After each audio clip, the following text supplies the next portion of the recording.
السلام عليكم ورحمة الله وبركاته. الحمد لله رب العالمين والصلاة والسلام على أشرف المرسلين وعلى آله وأصحابه أجمعين أما بعد. அன்புள்ள சகோதர சகோதரிகளே, அல்லாஹுடைய அன்பு, அவனுடைய நேசம், அவனுடைய திருப்தி, இதுதான் நம்முடைய வாழ்க்கையின் லட்சியம். அல்லாஹுடைய அன்பு நமக்கு கிடைக்க வேண்டுமென்றால் அதற்காக நாம் என்ன விலை கொடுக்க முடிந்தாலும் கண்டிப்பாக தயாராக இருக்க வேண்டும். அந்த வகையிலே அல்லாஹுடைய அன்பை பெறுவதற்கு சில வழிகளை அல் குர்ஆன் நமக்கு சொல்லித் தருகிறது. அந்த வழிகளிலே ஒன்றுதான் அல்லாஹு தஆலா சூரத்துல் பக்கரா 222வது வசனத்தில் சொல்கிறான், இன்னல்லாஹ யுஹிப்புத் தவ்வாபீன், நிச்சயமாக அல்லாஹ் அதிகமாக தௌபா செய்யக்கூடிய மக்களை நேசிக்கிறான் என்று. உண்மையிலே அல்லாஹுடைய நேசம் நமக்கு கிடைக்க வேண்டுமாக இருந்தால் நிறைய தௌபா செய்ய வேண்டும்.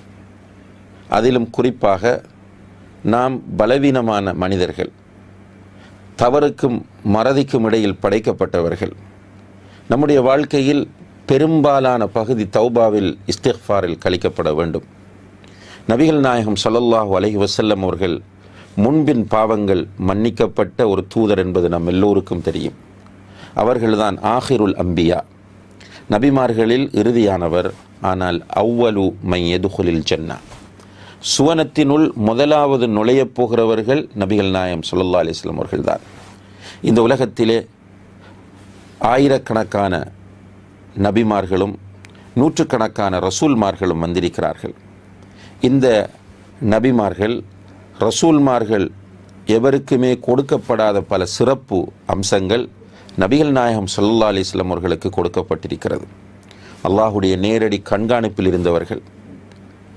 இன்னி அக்ஷாக்கும் லில்லாஹி வ அத்காக்கும் லஹு, நிச்சயமாக உங்களில் அல்லாஹுவை அதிகமாக அஞ்சி தக்வாவோடு நடக்கக்கூடியவன் நான் என்று சொன்ன அல்லாஹுடைய தூதர் ஸல்லல்லாஹு அலைஹி வஸல்லம் அவர்கள் நம்மை பார்த்து சொல்கிறார்கள், யா அய்யுஹன்னாஸ் தூபு இலல்லாஹி வஸ்தக்ஃபிரு, மனிதர்களே அல்லாஹ்விடத்தில் நீங்கள் தௌபா செய்து இஸ்திக்ஃபார் செய்யுங்கள்.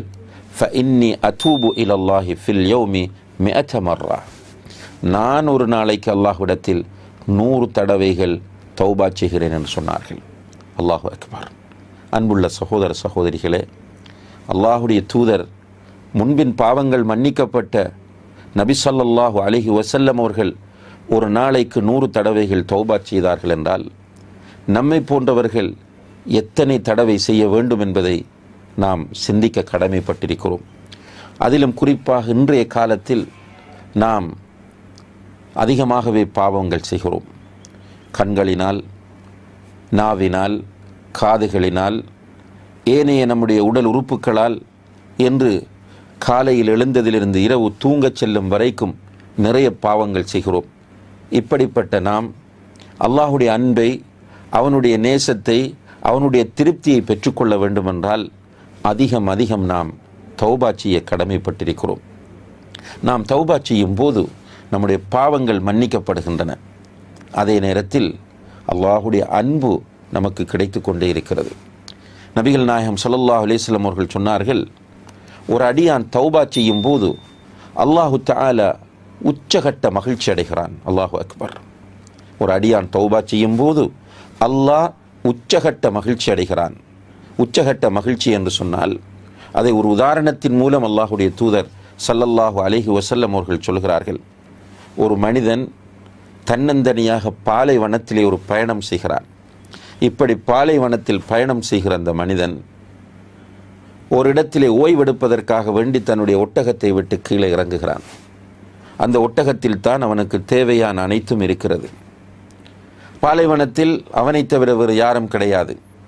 இப்படியான சூழலில் அவன் கீழே இறங்கி ஓய்வெடுக்கிறான். அசந்து தூங்கிவிட்டான்.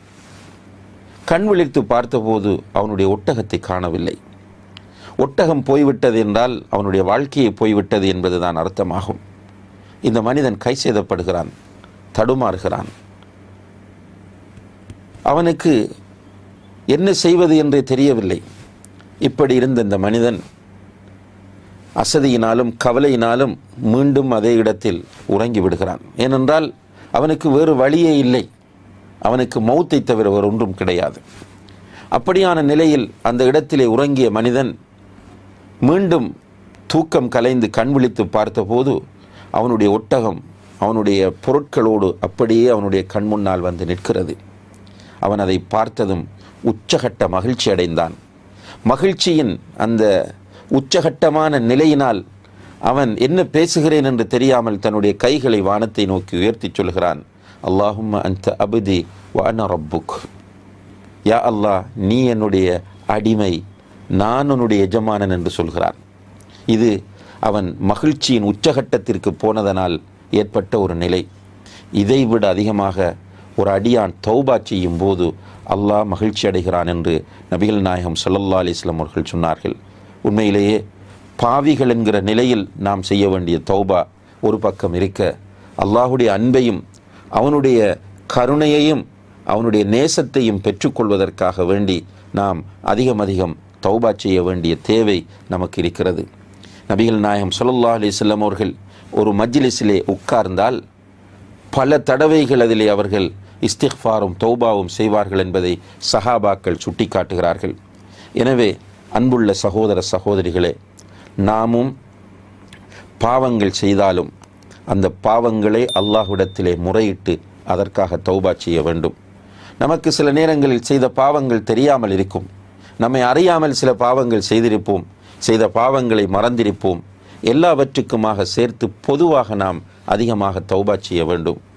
அதிலும் குறிப்பாக ரசூல் ஸல்லல்லாஹு அலைஹி வஸல்லம் அவர்கள் சொல்கிறார்கள், யார் ஒருவர் அஸ்தக்ஃபிருல்லாஹ் அல்லதி லா இலாஹ இல்லா ஹுவல் ஹய்யுல் கய்யூம் வ அத்தூபு இலைஹ், அஸ்தக்ஃபிருல்லாஹ் அல்லதி லா இலாஹ இல்லா ஹுவல் ஹய்யுல் கய்யூம் வ அத்தூபு இலைஹ் என்று சொல்கிறாரோ அவருடைய பாவங்கள் கடல் நுரையளவு இருந்தாலும் அழிக்கப்பட்டு விடும் என்று சொல்கிறார்கள். அதாவது இந்த தௌபாவை, இந்த இஸ்திக்ஃபாரை சொன்னால் நம்முடைய சிறிய பாவங்கள் எல்லாம் அழிந்துவிடும் என்பதை நபி ஸல்லல்லாஹு அலைஹி வஸல்லம் அவர்கள் சொல்கிறார்கள். எனவே இதை நாம் அதிகமாக சொல்லலாம். வாகனம் ஓட்டக்கூடியவர்கள், வீட்டிலே வேலை செய்யக்கூடிய பெண்கள், அல்லது ஃப்ரீயாக உட்கார்ந்திருக்கக்கூடியவர்கள், அல்லது வேறு செயல்களை செய்கிற போது என்று நாம் அதிகமாக இந்த வார்த்தையை சொல்லலாம். அஸ்தக்ஃபிருல்லாஹ் அல்லதி லா இலாஹ இல்லா ஹுவல் ஹய்யுல் கய்யூம் வ அத்தூபு இலைஹ். அதே போல அஸ்தக்ஃபிருல்லாஹ் வ அத்தூபு இலைஹ். அதே போல நபி ஸல்லல்லாஹு அலைஹி வஸல்லம் அவர்கள் சொல்கிறார்கள், யார் ஒருவர் காலையில் மன உறுதியோடு செய்யுதுல் இஸ்திக்ஃபாரை ஓதி வருகிறாரோ அவர் மாலையாவதற்குள் மரணித்தால் அவருக்கு சொர்க்கம் கிடைக்கும் என்றார்கள். அதே போல மாலையிலே அவர் அதை மன உறுதியோடு ஓதினால் காலையாவதற்குள் அவர் மரணித்தால் அவருக்கு சொர்க்கம் கிடைக்கும் என்றார்கள்.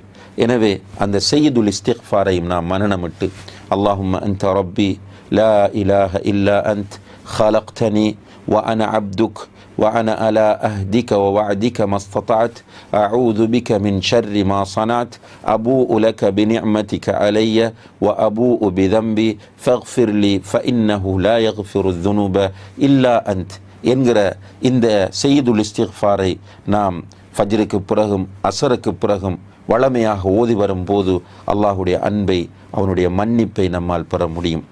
அதே நேரத்திலே அன்புள்ள சகோதர சகோதரிகளே, இரவின் 3வது பகுதியிலே அல்லாஹு தஆலா கீழ்வானத்திற்கு இறங்குகிறான். இறங்கி ஹல் மின் சாயிலின் ஃபஅஅதீஹ், என்னிடம் கேட்பவர்கள் யாராவது இருக்கிறார்களா, அவர்களுக்கு கொடுக்க வந்திருக்கிறேன். ஹல் மின் முஸ்தக்ஃபிரின் ஃபஅக்ஃபிரு லஹ், யாராவது என்னிடம் பாவ மன்னிப்பு தேடி வந்திருக்கிறார்களா, அவர்களுக்கு நான் பாவ மன்னிப்பு கொடுக்க வந்திருக்கிறேன் என்று அவனுடைய அடியார்களை அன்போடும் இரக்கத்தோடும் அழைக்கிற அந்த நேரத்திலே நாம் எழுந்து தொழுது அல்லாஹ்விடத்திலே இஸ்திக்ஃபார் செய்வோமாக இருந்தால், தௌபா செய்வோமாக இருந்தால் நிச்சயமாக அல்லாஹுடைய அன்பு நமக்கு கிடைக்கும் என்பதிலே இரண்டாவது கருத்திருக்க முடியாது. எனவே அல்லாஹுடைய அன்புக்காகவும் அவனுடைய கருணைக்காகவும் அவனுடைய நேசத்திற்காகவும் இயங்கக்கூடிய மக்களாக நாம் இருந்தால் அவனிடத்தில் அதிகம் தௌபா செய்வோம், இஸ்திக்ஃபார் செய்வோம். குறிப்பாக நல்ல சந்தர்ப்பங்களை, ரமலான் போன்ற நல்ல வாய்ப்புகளை அதற்காக வேண்டி பயன்படுத்துவோம். எல்லாம் வல்ல அல்லாஹு தஆலா அதிகம் தௌபா செய்து அவனுடைய அன்பை, நேசத்தை பெறக்கூடிய கூட்டத்தில் நம் அனைவரையும் சேர்த்தருள்வானாக. வஸ்ஸலாமு அலைக்கும் வரஹ்மத்துல்லாஹி